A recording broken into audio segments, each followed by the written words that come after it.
Tellement de choses à faire et si peu de temps. Voilà quelque chose que j'entends très souvent de la part de beaucoup d'entrepreneurs. Mais comment faire pour porter toutes les casquettes, réussir à réaliser autant de tâches que nécessaire, alors que le temps n'est malheureusement pas extensible? Eh bien, c'est là exactement la question que j'ai envie de traiter avec toi dans cette vidéo aujourd'hui. Ça tombe bien, mais avant qu'on se lance, c'est comme d'habitude, bumper!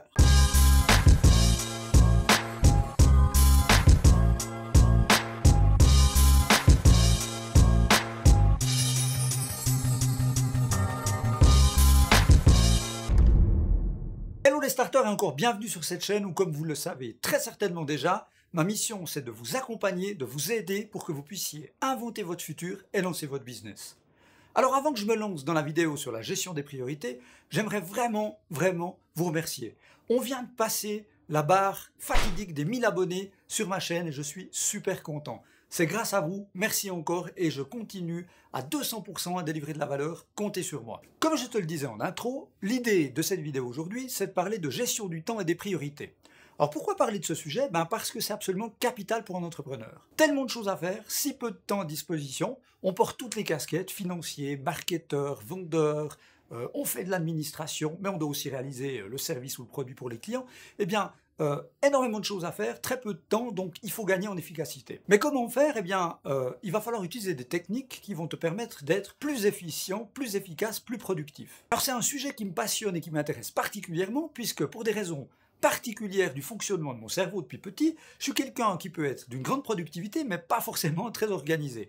Mais je me soigne. Raison pour laquelle j'ai décidé dans une série de partager avec toi quelques outils simples, efficaces, pragmatiques pour que tu puisses gagner du temps et gagner en efficacité. Et pour débuter, aujourd'hui, j'ai choisi de te présenter un outil à la fois simple et très pragmatique qui s'appelle la matrice d'Eisenhower. Et cette fameuse matrice d'Eisenhower va te permettre de pouvoir gérer au mieux tes priorités et donc d'être meilleur dans ta gestion du temps. Mais avant qu'on se lance dans la technique à proprement parler, un tout petit peu d'histoire. Tu connais probablement le général Dwight Eisenhower. Pour ceux qui ne seraient pas férus d'histoire, quelques rappels. Il s'agit en fait d'un général américain qui a œuvré pendant la Deuxième Guerre mondiale et qui a participé, coordonné le débarquement 45 en Normandie où, comme tu le sais très probablement, les Américains sont venus nous délivrer des envahisseurs nazis. Par contre, si tu n'es pas passionné d'histoire, peut-être que tu ne sais pas que avant ce débarquement de 45, il y a eu un premier débarquement en 42 à Dieppe qui s'est soldé par un énorme échec pour les Alliés. Ils sont repartis, on peut le dire, la queue entre les jambes. Lorsqu'ils ont débriefé pourquoi ils avaient si mal performé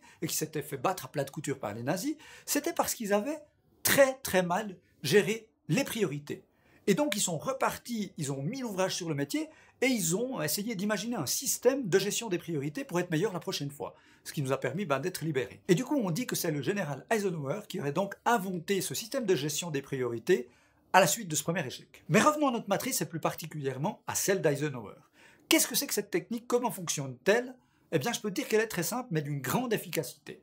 Il s'agit en fait de tracer un axe vertical et un axe horizontal.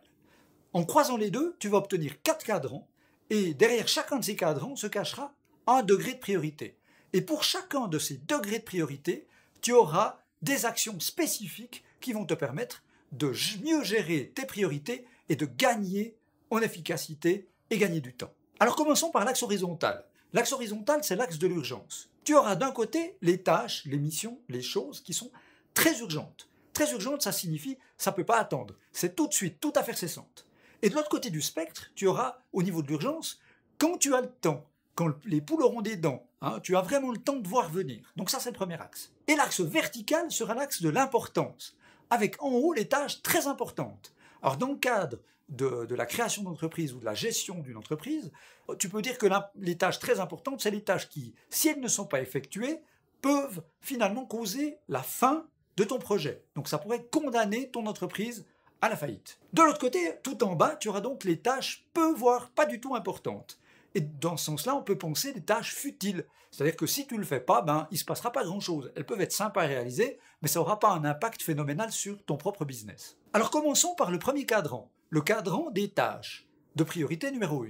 Et les tâches de priorité numéro 1, ce sont des tâches ou des missions qui sont très urgentes et très importantes. Alors qu'est-ce qu'on va trouver dans ce cadran? On va trouver les deadlines. Tu sais, tu dois rendre absolument pour demain un travail pour ton plus gros client. Des crises à gérer tout de suite. Enfin, tout ce qui est très important et très urgent. Et la règle de gestion dans ce cadre en numéro 1 de degré priorité numéro 1, c'est tu fais toi-même tout de suite toute affaire cessante. Donc c'est vraiment le cœur de ton action du jour.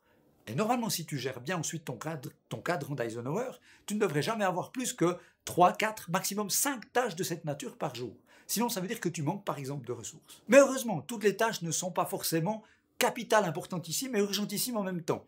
On arrive donc au deuxième cadran, toujours en haut du tableau, des tâches d'émission qui sont à la fois importantes, capitales pour l'entreprise. Si tu ne le fais pas, bien ton entreprise peut être condamnée à la faillite, ou elle peut disparaître, mais où tu as le temps de voir venir, donc où l'urgence n'est pas au rendez-vous. Alors là, typiquement, on va trouver des choses genre du style se former. Se former, c'est capital pour ton entreprise, pour toi-même. Si tu ne restes pas au top de ton métier, tu seras très rapidement dépassé, les clients iront ailleurs. Tu as également des tâches de type la veille concurrentielle, savoir ce que font les autres, t'intéresser à leurs points forts, points faibles, c'est capital. Mais tu devrais jamais te lever le matin en disant « Tiens, mais qu'est-ce que font mes concurrents ?» Non, tu as le temps de voir venir, comme la formation.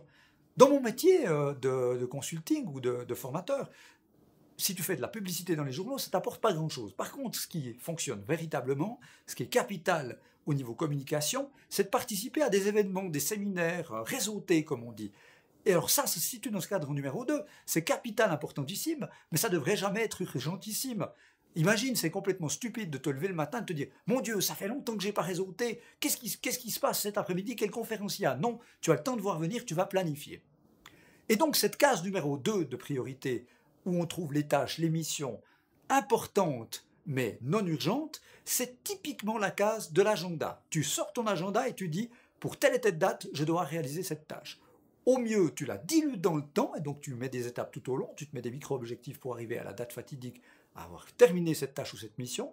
Ou alors, si vraiment tu as procrastiné, ce qui peut quand même arriver, le jour J, bien cette tâche va changer de cadran, et du coup, ce jour-là, elle deviendra importantissime et urgentissime, et tu le feras parce que ce sera du degré numéro 1. Mais ne te laisse pas gagner par l'agenda. Mais passons maintenant au bas du tableau. Tu sais, les tâches qui sont moins importantes pour ton entreprise, pour ton business, pour ton projet. Pas importantes pour ton entreprise, mais qui sont urgentes, c'est-à-dire qu'ils ne peuvent pas attendre pour être réalisés. Alors qu'est-ce qu'on va trouver typiquement dans ce cadran? Alors on peut trouver, notamment si tu as travaillé dans les grandes entreprises, tu dois connaître le phénomène, les réunions peu importantes. Ce que j'aime bien appeler une maladie très courante dans ces grandes boîtes qui s'appelle la réunionnite aiguë. Tu sais, tu vas dans une séance où finalement il ne se passe pas grand-chose, sauf probablement de décider ce qu'on va faire à la suivante. Alors, pour la personne qui l'a organisée, cette séance, probablement pour elle, elle n'a pas forcément le même axe de réflexion que toi, et peut-être que pour elle, c'est important et urgent, mais pas pour toi par rapport à tes propres objectifs et les choses que tu veux atteindre. Donc du coup, voilà, tu vas y perdre du temps. Mais c'est urgent parce qu'il faut y aller. On trouve également dans ce cadran tous les problèmes des autres. Alors, cas typique, tu sais, c'est le collègue qui se précipite à ton bureau avec une question. Alors que toi, tu es en train de réaliser une tâche de degré 1, donc importante et urgente. Du style, t'as 2 minutes, tu peux me donner un coup de main? Et comme tu es humain, tu vas pas le laisser en plan, donc tu vas dire, oui, mais qu'est-ce que je peux faire pour toi? Donc tu vas regarder si tu peux lui donner un coup de main. Et le problème, c'est que ça va jamais durer 2 minutes. Déjà, c'est pas 2, mais c'est 5 minutes.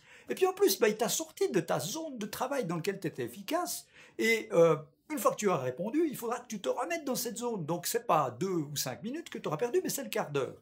Et donc, quand on est entrepreneur et qu'on a si peu de temps et tellement de choses à faire, ça peut être absolument chronophage. Alors, qu'est-ce que tu peux faire pour les problématiques qui se situent dans ce cadran numéro 3? Eh bien, ça va être relativement simple. Il y a 2 règles de gestion.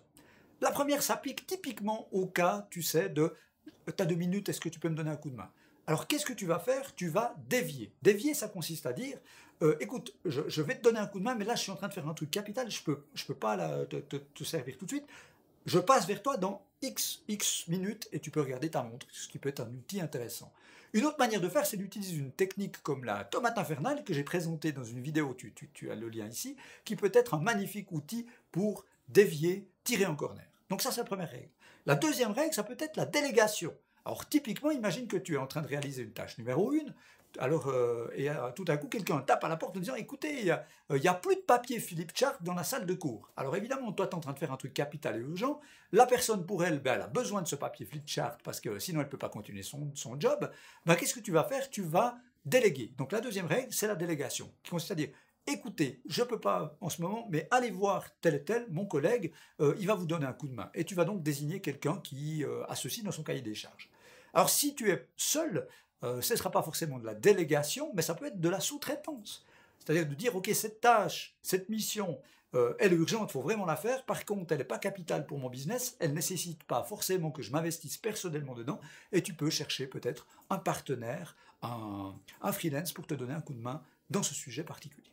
Et on arrive gentiment mais sûrement à la 4e case, la case peut-être la plus incroyable, puisqu'il s'agit de tâches, de missions qui sont à la fois non importantes et non urgentes. Alors tu me diras à quoi elles servent.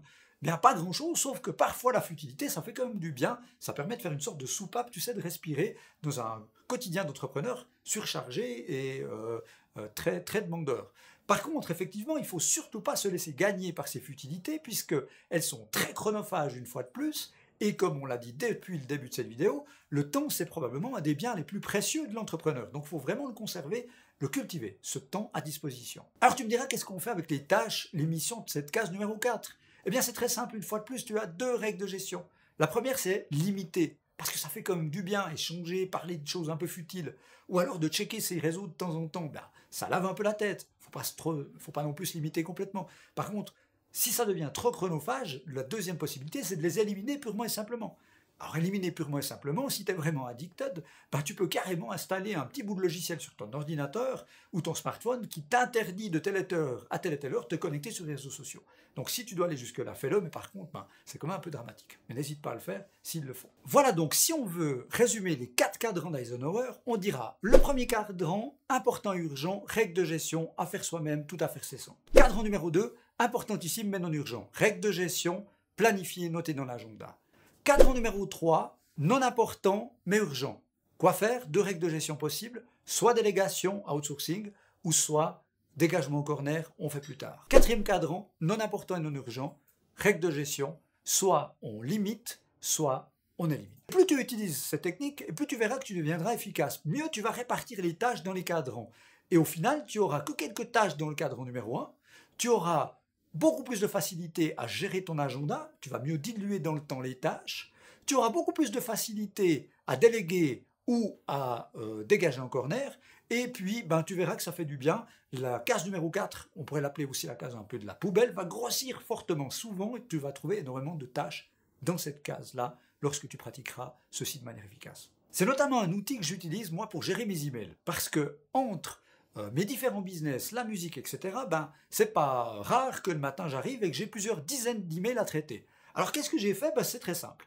J'ai mis en place un système à l'intérieur de mon Outlook qui me permet de lire les mails sans les ouvrir. Pourquoi? Parce que certains sont suffisamment vicieux pour voir que tu as lu le message, un accusé de lecture, et paf, ils prennent leur téléphone, ils t'appellent et du coup c'est foutu. Alors ben, qu'est-ce que je fais? J'ai ce système qui me permet de balayer les emails sans les ouvrir, et puis je vais donc les classer ensuite selon Eisenhower. Et j'ai donc 4 folders qui vont me donner ensuite les actions nécessaires.